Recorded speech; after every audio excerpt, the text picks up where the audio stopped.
Hello, my name is Hannah. If you are new here, welcome. If you are not new, welcome back. Today I'm going to do the third installment of my anticipated adaptations series. I'm pretty sure no one watches these but me. I like making them. It's something I'm keeping track of anyways, so I just like to make videos about it. I also think I may just need like a punchier title for the series. Anticipated adaptations does not really have a lot of flair to it. So I won't yammer on with my literal 5 minutes of disclaimers that I've been doing the last couple times. Anything I say here is not gospel at all.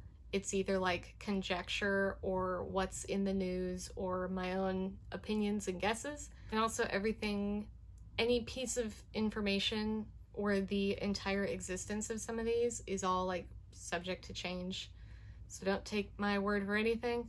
Another one, I think I forgot to mention this last time, I just go off of US release dates for movies. It's because it would be impossible to keep track of everything for everywhere, so I'm not going to do that. And of course, lastly, if you are the book is always better person, keep that to yourself.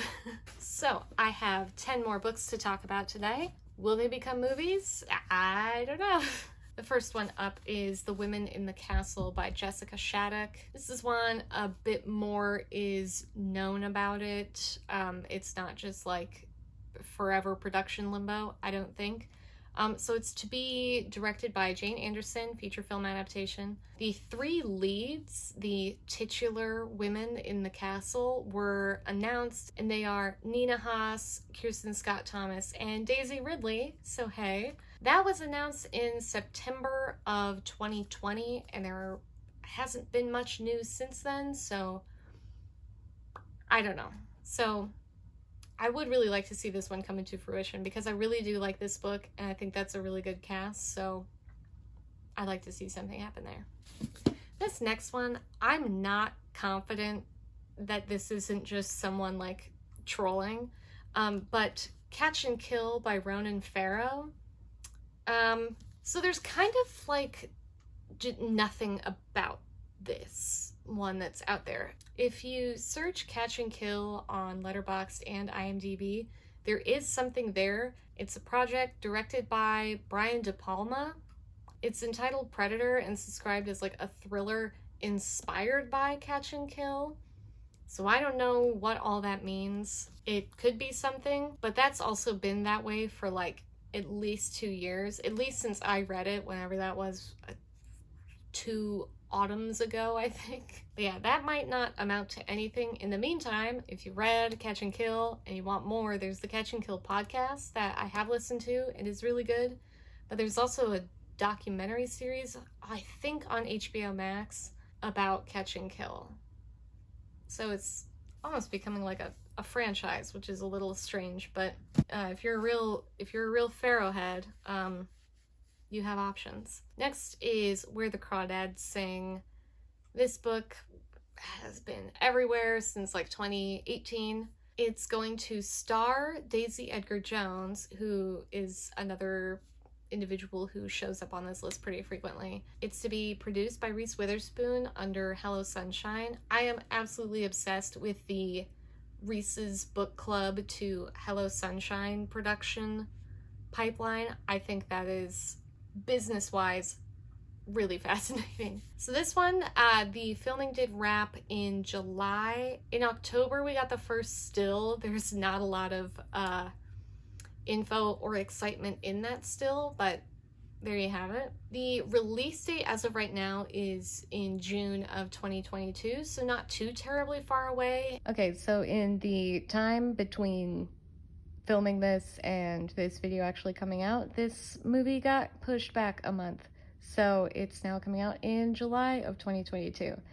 And if it changes again before I can post this on YouTube, just consider me lying. I'm not gonna re-record this. Okay, bye. And I think that is a pretty realistic timeline considering that they've already completely wrapped production. But I'm still very much looking forward to this one. I feel like we won't really get too much new information until maybe springtime. But yeah, that'll be good. Another one that is just kind of a head scratcher is The Things They Carried has an upcoming adaptation. The cast is loaded. Like, this cast is really, really good. I will say it's to be directed by Rupert Sanders, who his feature direction credits include like Snow White and the Huntsman and The Ghost in the Shell, as well as the forthcoming Rub and Tug, which initially was going to star Scarlett Johansson as Tex Gill, who was a real person and a trans man, and looked like this. So I'll go ahead and say not like the most sterling track record, but this seems like it might be good still. Maybe that's just high hopes. It has a cast of like Twitter's favorite boys. Tom Hardy is producing. I don't know. Tempered expectations. But this is one I'm like, this would be really good if this was good. You know what I mean? Another one I'm really looking forward to, a book I read just earlier this year actually, was Mothering Sunday. It's to star Odessa Young from Assassination Nation, Josh O'Connor, another name who I feel like appears on this list pretty consistently, Colin Firth, Olivia Colman, a bunch more people. So there is a trailer that came out. I'll try to remember to put the link in the description. The trailer is great. The poster is very odd and bad, I think. But yeah, it comes out, at least in the US, in February. I think it'll have probably a pretty limited theatrical run. I don't know if it'll be anywhere near where I am. Yeah, it comes out somewhere in the US in February. A lot of times movies will come out in the US and they won't arrive in smaller cities for like months. I'm not bitter about New York and LA getting every movie like a month before everyone else. I just don't think I fully understand it. I am bitter. Who am I kidding? I am bitter that I haven't seen Licorice Pizza. I think it's already played some overseas at a couple of festivals to like mixed to positive reviews. I'm interested. I don't know about you guys. Next up is Blonde, starring Ana de Armas, the upcoming Marilyn Monroe biopic, which I was not aware was adapted from a book by Joyce Carol Oates about Marilyn Monroe. Apparently very few people have laid eyes on this, but those that have are just like effusive in their praise. I am really interested. Ana de Armas is a dead ringer for Marilyn Monroe. She looks incredible in like the set photos. I'm very interested in this. I have not read this book yet. It's due to hit Netflix sometime in 2022. I don't think there's a solid release date yet, but I'm definitely keeping my eyes peeled for that one. And I'm gonna try to prioritize that book like very beginning of the year. Now a book that I have prioritized, I only have like 20 pages left in, is Munich by Robert Harris. The film is being released under the title Munich, The Edge of War, I believe, because there's already a very famous movie called Munich.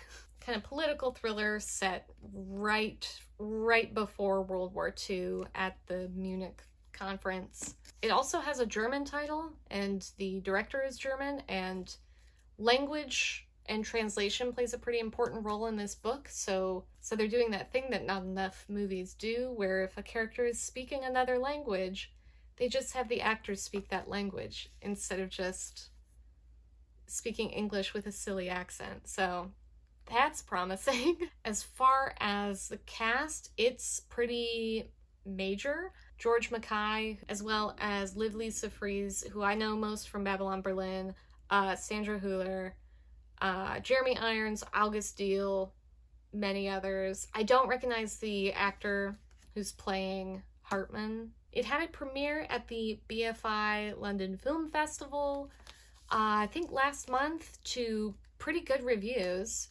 And it's hitting Netflix in January, so this is like right around the corner. There's my bookmark, there's the end of the book, so getting that squared away tonight.